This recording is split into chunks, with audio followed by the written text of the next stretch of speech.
Will Republicans be the deciding factor in Joe Biden's effort to put an absolute radical at the head of the Department of Labor?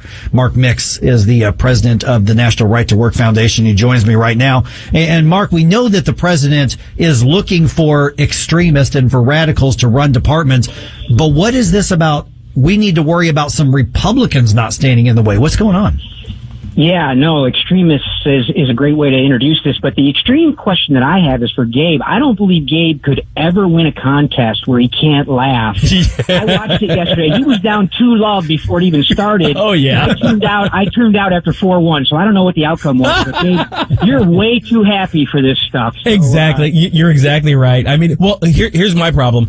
I can't contain the fact that I'm so hilarious to myself. That's what it is. My wife posted on social media when she shared that. She said Gabe's hopeless. Yeah, no, absolutely. I would take any line on the betting side against Gabe in a contest like that.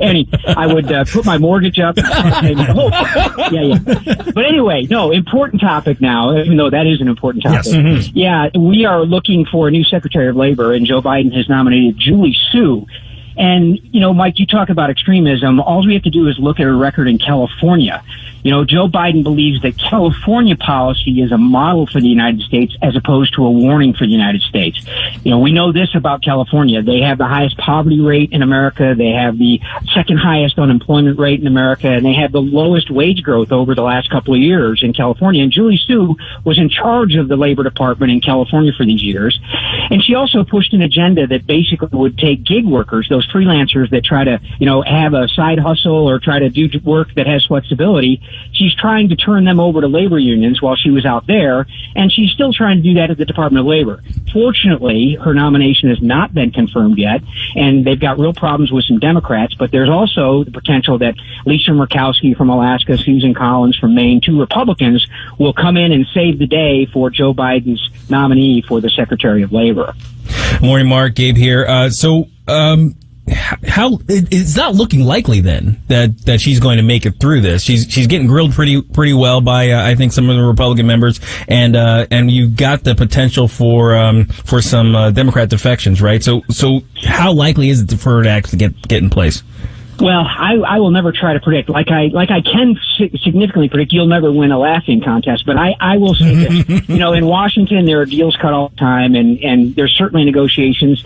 The press secretary for the Biden administration says they're meeting every night in war rooms. They're talking with Majority Leader Chuck Schumer. They're trying to find a way to cajole this, and there's probably deal making going on right now. But this is really important because, as Mike, as you let in, these nominees for the Biden administration have been really significant radicals, extremists, if you will, on lots of policy. And so I suspect they'll make an attempt at it. But right now, Schumer has not scheduled any vote because they don't have the votes. As soon as he does have the votes or believes he does, then they'll probably schedule it. And for us at Right to Work, it makes a big difference because, union officials know they can't organize and unionize and force freelance employees to pay union dues as a condition of getting or keeping a job, but they can do that if they can classify them as employees, and then they can be forced under union monopoly power. So I suspect they'll make another run at this. She is the Deputy Secretary of Labor now, so she's actually, quote, running the operation, but to have her formally nominated and confirmed as Secretary of Labor is another question altogether,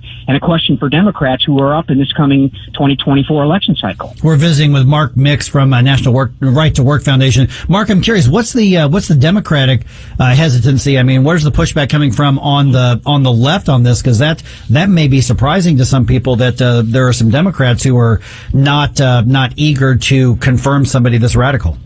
Yeah, well, I think I can either get a smile or laugh out of Gabe about this, that Joe Manchin, Kristen Sinema, and John Tester from West Virginia, Arizona, and Montana, respectively, are all up for elections in 2024. And, the first thing that politicians think about after getting elected is, of course, getting reelected. Mm-hmm. And this issue has some significant, ramifications as it relates to how they stand on the idea of employment. I mean, John Tester needs to be concerned that we're not going to try to Californianize, how would I say that? Make Montana like California. Let me say it the easy way. Yeah, Mark, when you look at labor policy, I mean, there's a lot of it that's decided at the state level, as probably should be. But what could what could the federal Department of Labor do that would affect all of us, whether it's a red state or a blue state? Because we know the Biden administration basically wants to consolidate all the power in D.C. as opposed to the states, because there may be somebody who's tempted to say, hey, I live in Tennessee. You know what? It's a right to work state. I'm not worried about it. Do what you want in Washington, D.C. But there's really a power struggle at the basis of all this. Yeah, and probably one of the best case studies or examples of that is this so-called Assembly Bill 5 that passed in California back in 2019. And that was a bill that would designate the freelance gig employees as employees. So they had to be designated and reclassified as employees. The Department of Labor is working on a rule on that. The National Labor Relations Board, which is the 5-member panel that adjudicates labor policy for the entire country when it comes to private sector workers, just released a case the other day that radically changes the definition of an independent contractor to an employee. And so the Department of Labor would probably be responsible for rolling that out. And Julie Su has been proven an advocate for that type of reclassification of workers, much to the chagrin of owner-operator truck drivers, Uber drivers, Lyft drivers, DoorDash drivers, people that add this to their regular employment, or because of the flexibility it offers, gives them an opportunity to do certain things that they want to do as opposed to what an employer wants them to do. So I suspect that one of the primary objectives of Julie Su to be as Secretary of Labor will be to push this AB5 model that came out of California across the entire nation. And Mike, that would affect all the states, no matter what they say about state labor policy. Now, you mentioned that she is basically acting secretary now. So why would the Biden administration push for a vote if there's a chance that she's going to lose, rather than just let it ride out? If she's doing the job anyway, let her do the job. Yeah, well, I think that's probably ultimately what's going to happen. But, obviously having the title and the authority that comes with being the Secretary of Labor as opposed to the acting Secretary of Labor, there are some requirements about that. If for example, if she comes up and she's defeated, then her ability to be acting or anything would then be eliminated. But there are some rules about how this works, because if there weren't, then, a president could come in and say, okay, everybody that I nominate is going to be acting until they get confirmed. And that would allow them to make the most radical perhaps nominees being in charge of everything in Washington, D.C. So there are some rules about it.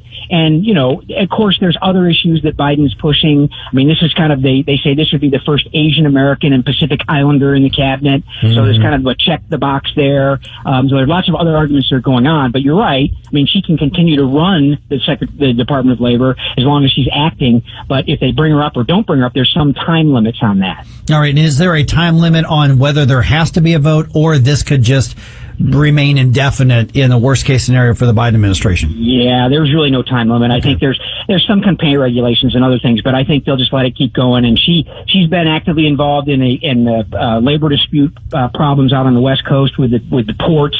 I mean, she's been doing the work. But yeah, confirming her and having these politicians think about it is an important part of the whole process. And so we'll keep our eye on it. And it's important to those people that believe in freedom in the workplace and ultimately control over what they do and how they do it. Yeah, and so this is one of those things where political junkies and news junkies see these types of things, but these are those levers of power, I think, that escape a lot of people in the headlines. That people need to understand these are important decisions that are being made. And, the Biden administration is not really looking for consensus appointees at all.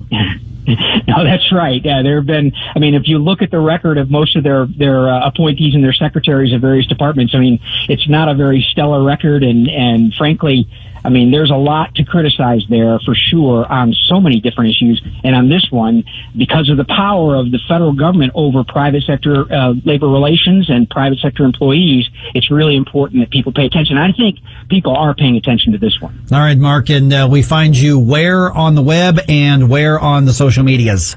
Yeah, you can find us at nrtw.org on the worldwide internet, whatever that thing is supposed to be called. And then on social media, we're on, Facebook and Twitter and all that stuff at, I think, how do you say that? # right to work. I'm not sure, Mike. I really don't know. Yeah. All right. Hey, Mark Mix, National Right to Work Foundation. Really appreciate you being on again in the update, because these are the things that sometimes run under the radar, even on News Talk Radio. And I'm glad you brought it up. Yeah. Hey, and Gabe, work on that. Look, don't stop smiling. Man. Yes, sir. As soon as you smile, you laugh. I see it. I picked it up. It's your tell. That's my tell. You're gonna laugh if you're gonna smile. That's All right. Thanks. Thanks, Mark. Thanks, Mark.